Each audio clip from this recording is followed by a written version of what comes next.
तो आज हम जिस पे बात करने वाले हैं वो शब्द है सेवा। ये एक ऐसा शब्द है जिसे हम रोज सुनते हैं, इस्तेमाल करते हैं। कभी कभी तो इसके नाम पे संस्थाएं भी चलाते हैं। लेकिन क्या हमने कभी सच में रुक कर सोचा है कि ये शब्द मतलब आया कहाँ से, इसका असली मतलब क्या है? ये सवाल बहुत जरूरी है क्योंकि हम बहुत से शब्दों को इतना ज्यादा इस्तेमाल कर लेते हैं कि उनका वजन ही खत्म हो जाता है। सेवा भी उन्हीं में से एक है। बिल्कुल। और आज हमारी कोशिश यही है कि इस शब्द के वजन को, इसकी गहराई को फिर से महसूस किया जाए। हमारे पास एक स्रोत है जो सेवा की कहानी को वहां से शुरू करता है जहां ये शब्द था ही नहीं। तो आज हम मिलकर ये समझने की कोशिश करेंगे कि सेवा का जन्म कैसे हुआ। क्या ये हमेशा से इंसानियत का हिस्सा थी? और सबसे दिलचस्प सवाल, हमारा अपना स्वभाव, हमारी अपनी शख्सियत, हमारी सेवा करने की काबिलियत को कैसे तय करती है? चलिए देखते हैं। तो चलिए इस विचार की परतों को खोलते हैं और सफर शुरू करते हैं सृष्टि के उस दौर से जब दुनिया आज जैसी बिल्कुल नहीं थी। ये सोचना ही अपने आप में अजीब है कि एक ऐसा भी वक्त था जब सेवा की जरूरत ही नहीं थी। हाँ, ये बात मुझे भी चौंका गई थी। स्रोत के मुताबिक सतयुग में हर कोई बस अपना अपना अभिनय कर रहा था। अभिनय मतलब अपनी भूमिका निभा रहा था, चीजों का लेन देन तो होता था, लेकिन जिसे आज हम मदद या सेवा कहते हैं उसकी कोई अवधारणा ही नहीं थी, क्योंकि शायद किसी के पास कोई कमी ही नहीं थी। सही पकड़ा। कमी का एहसास ही नहीं था। हर कोई अपनी जरूरतों के लिए आत्मनिर्भर था और व्यवस्था ऐसी थी कि सब कुछ संतुलित था। सेवा शब्द की जरूरत तब पड़ी जब दुनिया में और इंसान के जीवन में बड़े बदलाव आए। जैसे जैसे दुनिया में आबादी बढ़ी, लोगों की जिंदगियों में नई नई मुश्किलें और परेशानियां आने लगी। हालात पहले जैसे सीधे साधे नहीं रहे। मुश्किलें और परेशानियां?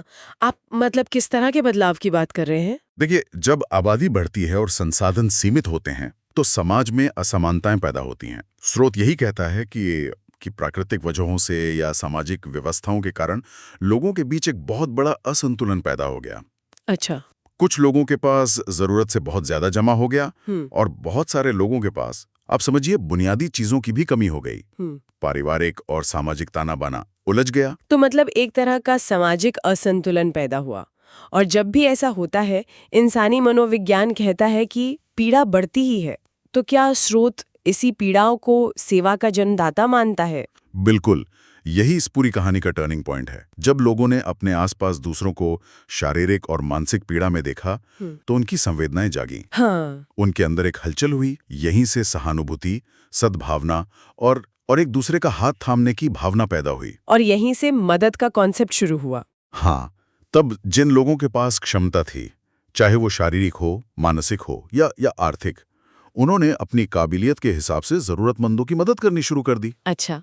इसी आपसी सहयोग के काम को बाद में एक नाम दिया गया, सेवा। बिल्कुल, सेवा। अच्छा, तो ये शब्द गढ़ा गया, ये स्वाभाविक रूप से नहीं आया। स्रोत के हिसाब से उस समय के जो ज्ञानी और समझदार लोग थे, उन्होंने इस शब्द को एक मकसद से गढ़ा था। मकसद था लोगों में कर्तव्य का बोध जगाना, उन्हें यह एहसास दिलाना कि जो जरूरतमंद हैं उनकी मदद करना सिर्फ एक अच्छा काम नहीं बल्कि हमारा एक फर्ज भी है।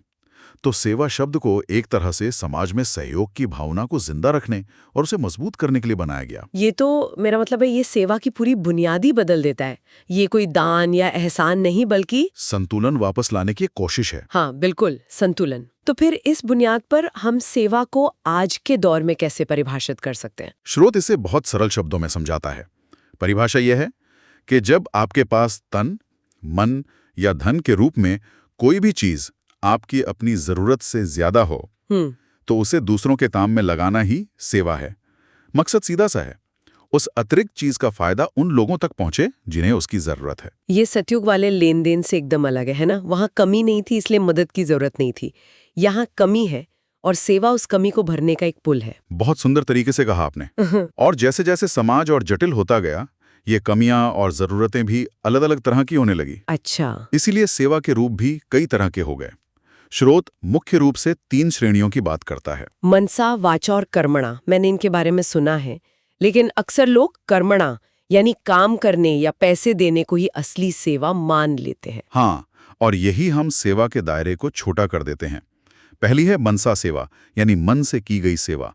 ये सबसे सूक्ष्म है। सूक्ष्म? हाँ, किसी के लिए अच्छा सोचना, किसी की सफलता के लिए प्रार्थना करना, किसी को अपनी सकारात्मक ऊर्जा भेजना, ये सब मनसा सेवा है। लेकिन क्या सिर्फ अच्छा सोचना काफी है? क्या ये बिना कर्म के एक तरह का निष्क्रिय सहयोग नहीं है? स्रोत इस पर कुछ कहता है? ये बहुत अच्छा सवाल है। देखिए, स्रोत सीधे तौर पर इसकी तुलना नहीं करता, लेकिन जो भाव निकल कर आता है वो ये है कि मनसा सेवा कर्म की नींव है। नींव है। हाँ, आपके मन के भाव ही आपके बोल और आपके कर्म को दिशा देते हैं। अगर मन में किसी के लिए सच में अच्छा भाव है, तो मौका मिलने पर वो वाचा या कर्मणा सेवा में बदलेगा ही। लेकिन सिर्फ मन में अच्छा रखना भी अपने आप में एक शक्तिशाली काम है। ये उस व्यक्ति तक क्या कहते हैं सकारात्मक प्रकंपन पहुंचाता है। ठीक है। और दूसरी है वाचा सेवा, यानी बोलकर की गई सेवा। हाँ, किसी को सही सलाह देना, किसी को ज्ञान की बात बताकर उसका रास्ता साफ करना, किसी दुखी इंसान को बस ध्यान से सुनकर उसे सांत्वना देना, ये सब वाचा सेवा है। आज के दौर में मेंटल हेल्थ की जो बात होती है उसमें एक अच्छा श्रोता होना भी वाचा सेवा का ही एक बहुत बड़ा रूप है। और तीसरी कर्मणा, जो सबसे जानी पहचानी है। बिल्कुल, तन और धन से की गई हर तरह की मदद इसमें आती है। किसी भूखे को खाना खिलाना, किसी बीमार की देखभाल करना, आर्थिक रूप से किसी की मदद करना, ये सबसे स्थूल या कहें कि दिखने वाली सेवा है।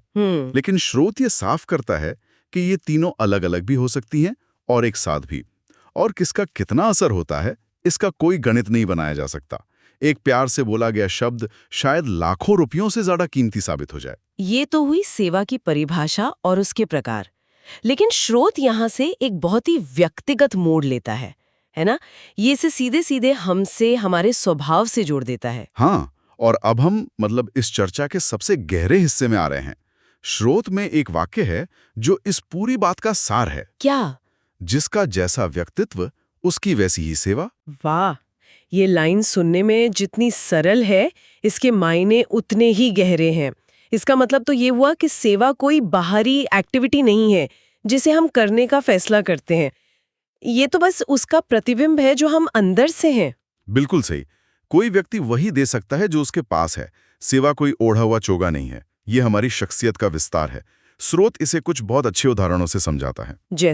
जैसे अगर आपके पास शक्ति है तो आप दूसरों को शक्ति देकर सेवा कर सकते हैं। ये शारीरिक ताकत हो सकती है, किसी की रक्षा करना, ये मानसिक शक्ति हो सकती है, किसी को मुश्किल में हौसला देना। अगर आपके मन में शांति है तो आप अपने आसपास के माहौल में शांति फैला सकते हैं। ये एक बहुत बड़ी सेवा है। आज की भागदौड़ वाली दुनिया में एक शांत इंसान की मौजूदगी ही अपने आप में एक तोहफा है। मतलब एक खुश मिजाज इंसान का बस कमरे में होना ही एक तरह की सेवा है, क्योंकि इसकी मौजूदगी से माहौल हल्का हो जाता है। यही बात है। अगर आपके पास खुशी है तो आप दूसरों को खुशी ही दे सकते हैं। स्रोत एक बहुत प्यारी बात कहता है कि एक सुखी मन वाला व्यक्ति दूसरों की तरक्की देखकर भी खुश होता है। अच्छा, वो दूसरों के सुख में सुखी होता है। ये अपने आप में कितनी बड़ी सेवा है। आजकल जहां लोग दूसरों की सफलता से जलते हैं, वहां किसी की खुशी में सच्चे दिल से खुश होना, यह एक बहुत ऊंचे दर्जे की सेवा है। और ये सब हमारे प्रकंपन यानी वाइब्रेशंस के जरिए होता है ना? ऐसा नहीं है कि हम कुछ कर रहे हैं, ये बस हमसे फैलता है। हाँ, इसे ऐसे समझिए जैसे एक कमरे में कोई बहुत गुस्से में या दुखी होकर बैठा हो तो बिना कुछ कहे भी आपको वहां एक तनाव महसूस होता है। हाँ, होता है। वही प्रकंपन है। हमारी आंतरिक खुशी, शांति या शक्ति भी ठीक इसी तरह दूसरों तक पहुंचती है। इसका मतलब तो ये हुआ कि इसका उल्टा भी उतना ही सच है। बिल्कुल। और स्रोत इस पर भी बिना किसी लाग लपेट के बात करता है। अगर किसी के अंदर दुख है तो वो जाने अनजाने में दुख ही बांटेगा। एक दुखी मन वाला इंसान दूसरों के सुख को देखकर भी दुखी होता है। वो किसी को आगे बढ़ते हुए नहीं देख सकता। लेकिन कई बार जो दुखी है वो जानबूझकर तो दुख नहीं फैलाना चाहता। तो क्या ये एक अनजाने में होने वाली प्रक्रिया है? ज्यादातर मामलों में ये अनजाने में ही होता है। ये उनकी आंतरिक स्थिति का एक स्वाभाविक बहाव है। इसीलिए इस दर्शन का सबसे बड़ा संदेश ये है कि अगर आप दुनिया की सच्ची सेवा करना चाहते हैं तो सबसे पहले खुद पर काम कीजिए। अपने व्यक्तित्व को शक्तिशाली, शांत और सुखी बनाइए। ये तो बहुत बड़ी बात है। इसका मतलब तो ये हुआ कि अगर हम सच में दुनिया की मदद करना चाहते हैं तो सबसे पहले हमें खुद पर काम करना होगा। बाहरी क्रिया से पहले अपनी आंतरिक स्थिति को सुधारना होगा। ये सेवा की पूरी धारणा को ही पलट देता है। हाँ, और इसीलिए स्रोत में एक चेतावनी भी दी गई है। क्या? अपने स्वस्वभाव के विपरीत सेवा करने की कोशिश करने से आखिर में असंतोष और नाकामी ही मिलती है। जैसे अगर कोई इंसान अंदर से बहुत बेचैन और अशांत है और वो बाहर लोगों को शांति का उपदेश देने की कोशिश करे, तो वो काम नहीं करेगा। तो उसकी ऊर्जा में वो सच्चाई नहीं होगी। लोग उससे जुड़ नहीं पाएंगे और वो खुद भी अंदर से और ज्यादा थक जाएगा। तो सच्ची सेवा हमारे व्यक्तित्व का ही एक नतीजा है। ये कोई अलग से किया जाने वाला काम नहीं है।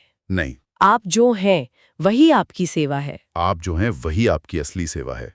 इस चर्चा में आगे श्रोत सेवा के एक ऐसे स्तर की भी बात करता है जो सामान्य परिभाषा से बहुत बहुत ऊपर है। हाँ, उसे एक न्यारी निराली स्थिति कहा गया है। ये वो स्थिति है जब कोई इंसान अपने पास जो कुछ भी है, तन, मन, धन, समय, ऊर्जा, सब कुछ दूसरों की सेवा में लगा देता है। सब कुछ मतलब अपने लिए भी कुछ नहीं। हाँ, यहाँ तक कि अपनी सबसे जरूरी जरूरतों के लिए भी कुछ नहीं बचाता। यह पूर्ण समर्पण की अवस्था है। यह हिसाब किताब से बहुत परे है कि मेरे पास क्या बचेगा। ये तो लगभग अमानवीय या सुपर ह्यूमन लगता है, अपनी जरूरतों को भी नजरअंदाज कर देना। क्या ये व्यावहारिक भी है? ये तो त्याग और समर्पण की पराकाष्ठा है। बिल्कुल। और श्रोत यही कहता है कि ऐसी परम उदात्त भावना से किया गया कार्य सेवा कहलाता ही नहीं है। क्या? वो उससे भी ऊंची चीज बन जाता है। जब कोई इस स्तर पर पहुंचता है तो उसके काम की क्वालिटी और उसका नाम दोनों बदल जाते हैं। ऐसा क्यों? उसे सेवा क्यों नहीं कहते? क्योंकि सेवा शब्द में फिर भी एक भाव छिपा होता है कि मैं सेवा कर रहा हूं और कोई दूसरा है जिसे सेवा मिल रही है। एक देने वाला है और एक लेने वाला। एक द्वैत है। हाँ, लेकिन इस परम अवस्था में यह मैं और तुम का भेद ही मिट जाता है। कर्ता का भाव ही खत्म हो जाता है। यह बस एक स्वाभाविक प्रवाह बन जाता है। और जाहिर है ऐसे लोग आसानी से नहीं मिलते होंगे। श्रोत कहता है कि ऐसी आत्माएं कोटों में कोई होती हैं, यानी करोड़ों में कोई एक। ये कोई ऐसा लक्ष्य नहीं है जो हर किसी के लिए हो, बल्कि ये एक बहुत ही विरली और ऊंची अवस्था का वर्णन है। ये हमें दिखाता है कि इंसानियत की संभावनाएं कितनी अनंत हैं। तो आज हमने इस सेवा की एक पूरी यात्रा देखी। हमने एक ऐसे युग से शुरुआत की जहां ये शब्द ही नहीं था, जहां सिर्फ अपनी अपनी भूमिका और लेन देन था। फिर हमने देखा कि कैसे समाज के असंतुलन और इंसानी पीड़ा ने करुणा को जन्म दिया, और उसी करुणा से पहले सहयोग और फिर सेवा की अवधारणा पैदा हुई।